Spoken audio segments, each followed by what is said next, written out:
The S&P saw another all-time high, at least on an intraday basis. We opened up near 6410 before selling off through the remainder of the trading session, getting all the way down to the large negative gamma exposure concentration that we saw on a 0 DTE basis at 6370, and that's actually right where we closed on the dot. This type of price action has now occurred multiple times in the last couple of weeks. We were talking about this in our live stream this morning, and yesterday we saw essentially the same thing, an open at all-time highs followed by a sell-off throughout the rest of the trading session. So 2 days in a row leading up to FOMC and a big part of the earnings calendar coming up over the next few trading sessions. Zooming back out on the chart, and we can just take a look at the gamma exposure structure. Of course, the big bar that you see here is at the 6370 level. That's primarily 0 DTE GEX that's going to be rolling off tonight, and we're left with these two large positive gamma exposure bars, which are sitting at the 6400 strike and the 6500 strike.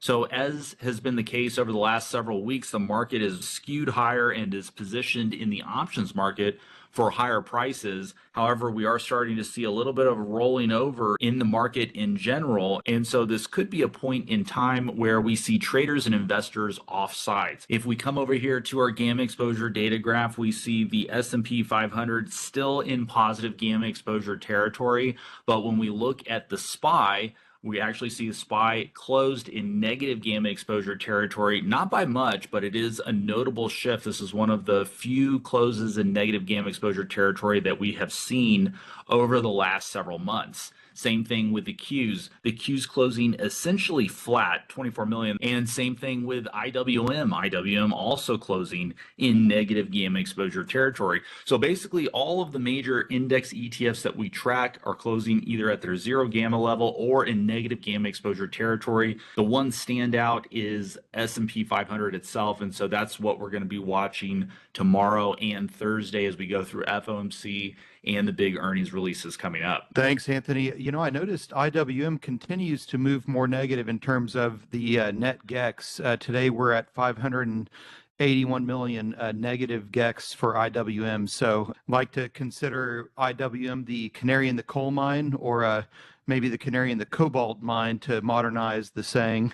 Going along with that negative GEX, if you take a look at the chart here, you can see we have the lowest close below the whole moving average in several days. Last time we closed this far below the whole, we saw at least one day of follow through. So don't be surprised if we see the market down at some point tomorrow, just based on this technical indicator. In my experience, when we see the daily close below the whole by a meaningful amount, I am expecting, at least a slight tilt toward the downside at this point. Keep in mind, it's a really busy week for economic announcements. Not only do we have FOMC tomorrow, but we have PMI Thursday, we have PMI ISM consumer sentiment, and the employment situation report on Friday. So there's going to be plenty of excuses for volatility as we progress through the week. Thanks, Sean. You know, we've been talking about the market being down slightly overall today with a spike in volatility, even though the VIX is still hovering right around that 16 level, like you mentioned. However, oil in particular had a big breakout today, and this is a move that actually started yesterday with the big gap up. We're looking at USO here, which is the oil ETF. Today was up 3.41%, closing just under 80. And when we look at our gamma exposure data for USO, there's an outstanding gamma exposure concentration at the 82 strike. So we've already made a big move towards that level today. And we actually got into a trade right before the big breakout this afternoon. We posted just before noon Eastern a trade on USO, and we actually have a secondary portfolio which we went and bought futures contracts buying CL. But let's just take a look at this trade in particular. I'll bring up the setup. We had a second day in a row with some upside, already up 1%. We were trading below $78 with this big gamma exposure growing at the 82 strike. And these are the type of setups that oftentimes work well for us. We see resistance that had broken out. This is also consolidating in our lower dealer cluster zone. So for our USO position, we actually bought the August 15th 78.85 call debit spreads at $1.67. We're still in the trade, and we're going to be looking at this over the coming days. But if volatility continues to spike, if the oil markets continue to run, I think this 82 strike then has a really good chance of getting hit in the near term. So that's something we're going to be watching for. By the way, you can track our trades in real time by becoming a member at geeksoffinance.com. Link in the description below. Yeah, great timing on the USO trade, Anthony. Thanks for going over that. I wanted to look at the VIX. We have quite a spike today, relatively speaking, since we've seen such a determined downtrend with the VIX that was broken today with this spike upward, breaching the daily whole moving average and closing above it. The whole's at 1550. We closed at just 2 pennies below 16. Participants are still quite negative on the VIX overall. We have this big negative GEX cluster at 15. Volume has mostly been at higher strikes, though. Very little interest at all below 15. And with this close above the whole moving average, it brings up the possibility that we could see a spike. We're not looking for anything dramatic, but if we do see downside continue in coming days, we may see a spike up toward the 20 or even 25 level if things get kind of exciting. I also wanted to point out a smaller time frame looking at the 4-hour chart for the VIX, which we actually noted yesterday as triggering a long signal for volatility. The 4-hour chart has 17 as a potential target to the upside. And of course, we just looked at the daily chart, which showed 20 and 25 as potential GEX targets.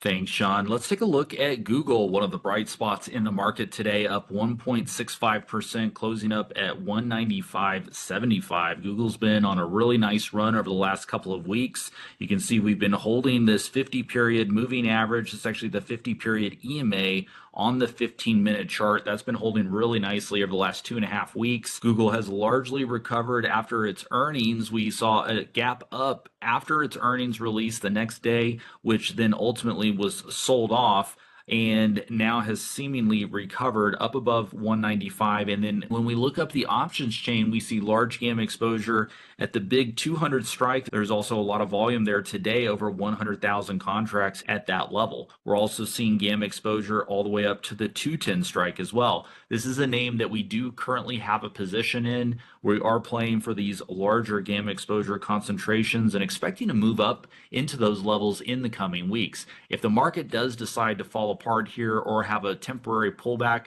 this could get delayed. However, when we look at our 3D surface model, we can see going out to September, there is still large positive gamma exposure at these higher strikes at 210 for the September 19th expiration. And then out here in the August 15th expiration, we see the 200 strike. So there could be a further 2 to 5% move in the coming weeks for Google. Thanks, Anthony. Let's take a look at SMCI. I wanted to look at a few points that pointed to the possibility for some downside. We had a very positive last 3 days for SMCI. Now, the area of where it rejected today is what catches my attention. So we have this big positive GEX cluster at 60, which you can see here, the purple bar, and lots of volume there too today. That's the light blue. You know, once we breached that, we touched the upper Keltner channel almost perfectly and rejected right back below the 60 GEX cluster. And so we saw reversal today. The whole moving average is way down at 55.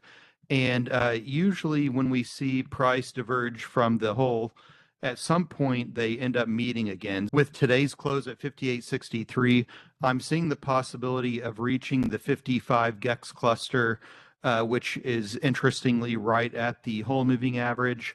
And we'll reassess from there. I think the higher odds go toward a retest of 55, despite the positive GEX and despite the bullish overall chart. And for a limited time, you can get $300 off our yearly Portfolio Manager tier subscription. Use code SUMMER2025 at checkout. We do have a few spots remaining, but this promotion is ending soon, so be sure to take advantage of it while you can. Members get access to our gamma exposure dashboard, our option flow analytics tools, as well as our algorithmic trading strategies. And you'll also get access to the premium channels tools in our community Discord. You can track our trades in real time and see all the moves we're making in our options portfolios. I'll put links in the description below for all of that so you guys can check that out when you get a chance.